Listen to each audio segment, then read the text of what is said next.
तो good morning friends, कक्षा 10वीं गणित की हम प्रश्नावली 3.1 का तीसरा सवाल का हल देखेंगे। यहाँ पर इसके पहले यदि आपने पहला और दूसरा सवाल नहीं देखा है तो उसका लिंक डिस्क्रिप्शन में दे दिया गया है, और अध्याय 1 और अध्याय 2 का भी डिस्क्रिप्शन लिंक में दे दिया गया है, वहाँ से आप देख सकते हैं।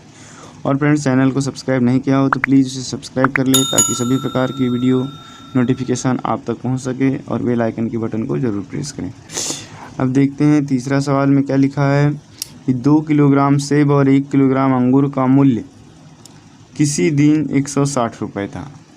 मतलब किसी दिन कितना था? 160 रुपये था। एक महीने बाद 4 किलोग्राम सेब और 2 किलोग्राम अंगूर का मूल्य 300 रुपये हो जाता है। इस स्थिति को बीजगणितीय तथा ज्यामितीय रूपों में व्यक्त कीजिए। तो देखिए, यहाँ पर हम सबसे पहले क्या मान लेंगे कि जो 2 किलो सेब है तो 1 किलो सेब का मूल्य x रुपये और 1 किलो अंगूर का मूल्य y रुपये मान लेते हैं। तो हम मान के चलते हैं, माना 1 किलोग्राम सेब का मूल्य 100 रुपये है और 1 किलोग्राम अंगूर का मूल्य y रुपये है।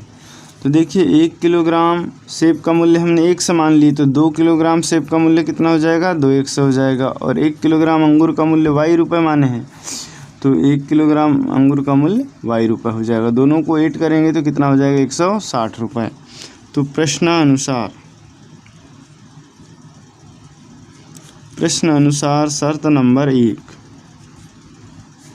शर्त 1 से क्या हो जाएगा कि 2 किलोग्राम सेब का मूल्य कितना हो गया? 2x, और 1 किलोग्राम अंगूर का मूल्य कितना हो गया? 1y। दोनों का जो मूल्य है कितना हो रहा है? 160 रुपये। तो दोनों को जोड़ देंगे तो बराबर हो जाएगा 160 रुपये, समीकरण नंबर 1। ठीक इसी प्रकार शर्त नंबर 2 हमारी क्या कहती है कि एक महीने बाद 4 किलोग्राम सेब और 2 किलोग्राम अंगूर का मूल्य 300 रुपये हो जाता है। तो देखिए, 4 किलोग्राम सेब है, 1 किलोग्राम सेब का मूल्य कितना है? 100 रुपये। तो 4 किलोग्राम का कितना हो जाएगा? 4x हो जाएगा। फिर 2 किलोग्राम अंगूर का मूल्य, तो 1 किलोग्राम अंगूर का मूल्य कितना है? y रुपये। तो 2 किलोग्राम का कितना हो जाएगा? 2y हो जाएगा। ठीक है। अब दोनों को जोड़ने पर कितना होता है? 300 रुपये।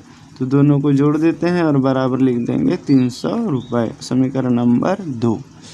तो इस तरीके से हमारे को ये जो 2 समीकरण प्राप्त हुए, हमको क्या कहता है? इस स्थिति को बीजगणितीय रूप। तो ये हो गया बीजगणितीय रूप। तो ये क्या हो गया? यह बीजगणितीय रूप है।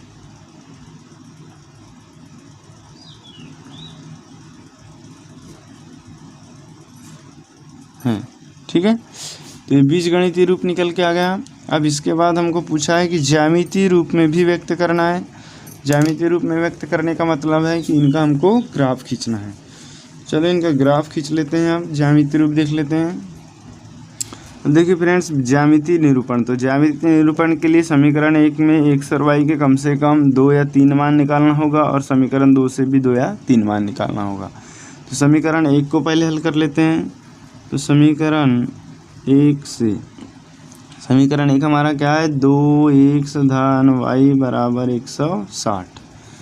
इस y को यहीं रख देते हैं और 2x का पक्षांतरण कर देंगे तो ये हो जाएगा 160 ऋण 2x, क्योंकि धन 2x है, पक्षांतरण होगा तो ऋण 2x होगा। इसको दे देते हैं समीकरण नंबर 3। अब देखिए, समीकरण 3 में x का मान रखते जाएंगे और y का मान प्राप्त होते जाएगा। तो समीकरण 3 में x का हम मान रख देते हैं 50। x बराबर 50 रखने पर, तो x बराबर जब 50 रखेंगे तो क्या हो जाएगा? y का मान y बराबर 160 ऋण 2 गुणित 50 होगा इतना। अब आगे हल करेंगे तो कितना हो जाएगा? 160 ऋण 50 दूनी 100, तो y बराबर कितना निकल के आ जाएगा? 160 में से 100 गया तो 60। तो जब हमने x का मान 50 रखे तो y का मान कितना आ गया? 60। इसके बाद x का मान फिर दूसरा रख देते हैं।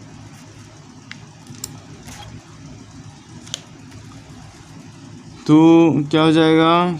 पुनः x बराबर अब 60 रख देते हैं, चलो 60 रखने पर, तो जब 60 रखेंगे तो कितना हो जाएगा, देखिए यहाँ पर अब कितना रखेंगे, हम 60 रखेंगे तो कितना हो जाएगा ये, y बराबर 160 ऋण 2 गुणित 60। ठीक है, इसका गुणा कर देंगे तो ये हो जाएगा 160 ऋण 6 दूनी 12 120। अब इसका आगे हल कर देंगे तो ये हो गया 160 में से 120 गया तो 40। तो इस प्रकार से y के दो मान निकल गए। अब समीकरण 2 से फिर x और y के दो मान निकालेंगे। अब समीकरण 2 से, तो समीकरण 2 हमारे पास क्या है, देखिए समीकरण 2 है 4x धन 2y बराबर 300। ये है समीकरण 2। यहाँ से भी y का मान हल करके निकालेंगे तो हो जाएगा 2y बराबर 300 ऋण 4x। 4x का पक्षांतर करें तो ऋण 4x, इस 2 का इधर पक्षांतर कर दें तो y बराबर हो जाएगा 300 ऋण 4x बटे 2। इसको दे देते हैं समीकरण नंबर 4।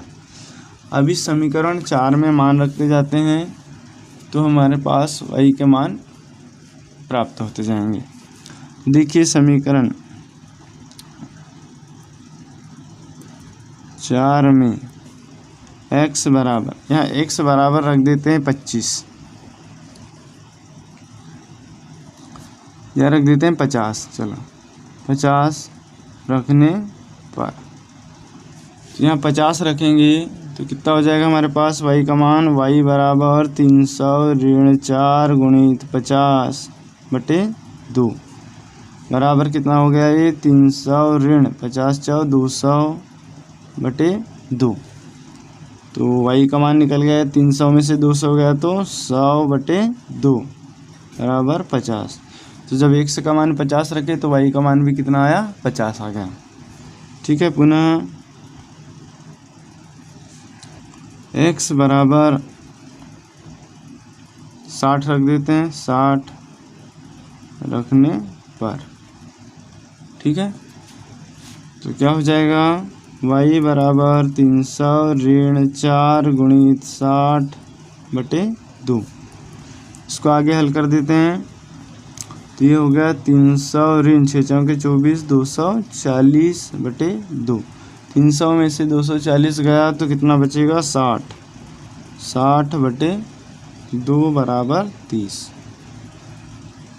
तो देखिए इस तरीके से ये भी मान प्राप्त हो गए। अब दोनों समीकरण के हम क्या बना लेंगे, टेबल बना लेंगे। यहाँ पर जब टेबल बनाएंगे, देखो पहले हम समीकरण 1 का टेबल बना लेते हैं।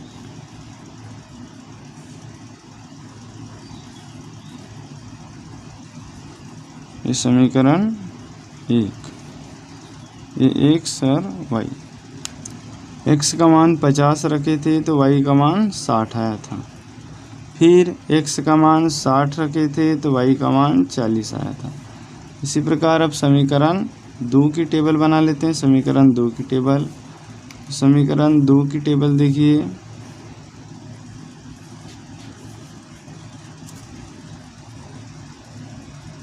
x और y। तो x का मान हमने सबसे पहले कितना रख लिए, x का मान 50। ठीक है, तो y का मान भी आया 50। फिर x का मान हमने रखे 60, तो y का मान आ गया 30। अब ये जो दो टेबल प्राप्त हुई है, समीकरण 1 की और समीकरण 2 की, इनसे हम ग्राफ खींच लेते हैं। तो देखिए फ्रेंड्स, ये ग्राफ पेपर है, इसमें x अक्ष x डैश, ये y और ये y डैश। यहाँ पर हमने पैमाना लिए हैं, x अक्ष पर 1 सेंटीमीटर बराबर 10 और y अक्ष पर भी 1 सेंटीमीटर बराबर 10 के कॉलम लिए हैं। ये कॉलम बराबर दूरी पर होना चाहिए। आप इसको स्केल से नाप के बराबर दूरी पर बना सकते हैं कॉलम, या तो फिर ग्राफ पेपर का यूज़ कर सकते हैं। अब देखिए हमारे पास जो सारणी दी हुई है, टेबल दी हुई है, इसमें देखिए x का मान है 50 तो y का मान है 60, और फिर x का मान है 60 तो y का मान है 40। दोनों मान धन मान है, तो इनको हम दर्शा देते हैं ग्राफ पेपर पे। तो x का मान है 50, तो x का मान 50 देखिए कहाँ पर आएगा, 10 20 30 40 50 से आ गया। उसके बाद y का मान है 60, तो ये ऊपर आ जाएगा, ये यहाँ पर दोनों को स्केल से हम मिला देंगे। तो आप स्केल का यूज़ करके इसको सीधी लाइन खींच सकते हैं।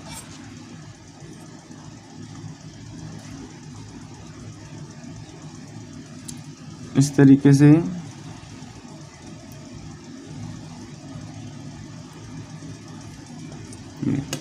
और इधर से भी स्केल से हम सीधा खींच देंगे।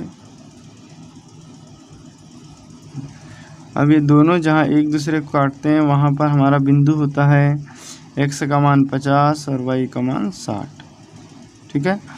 दूसरा बिंदु है हमारा, जब x का मान रखे थे हमने 60 तो y का मान आया 40। x का मान है 60 तो y का मान आया 40। इसको भी स्केल से मिला देंगे हम सीधा।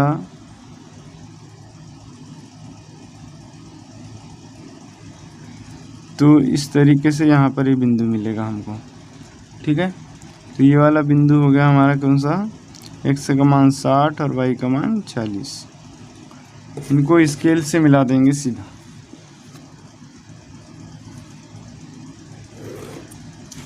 तो इस तरीके से ये जो लाइन प्राप्त हुई, ये हमारी समीकरण 1 का ज्यामितीय रूप है। किसका है ये, समीकरण 1, समीकरण 1 का ज्यामितीय निरूपण। इसके बाद ठीक इसी प्रकार समीकरण 2 का ग्राफ देखते हैं। देखिए समीकरण 2 का ये टेबल है हमारे पास, x का मान है 50 तो y का मान भी है 50। देखिए x का मान 50 ही आ गया, धन 50, तो y का मान धन 50 यहाँ पर है। अब ये तो सीधी लाइन ये हुई, तो इसको मिलाएंगे तो ये यहाँ पर मिलेगी ये, ठीक है। उसके बाद में है x का मान 60 और y का मान 30। x का मान 60 तो y का मान 30, ये इसको स्केल से मिला देंगे तो ये यहाँ पर मिलेगी। तो इस तरीके से इन दोनों को हम खींच देंगे।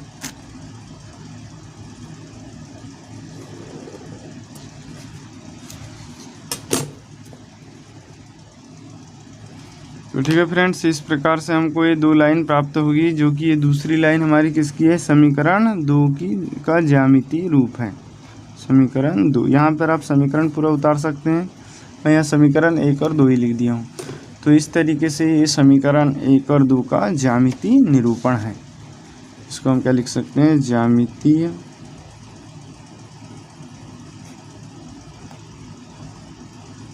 निरूपण आंसर। फ्रेंड्स वीडियो पसंद आया हो तो प्लीज़ इसे लाइक कर ले और अपने फ्रेंड्स को ज़रूर शेयर करें तथा चैनल को सब्सक्राइब करके बेल आइकन की बटन को ज़रूर प्रेस करें।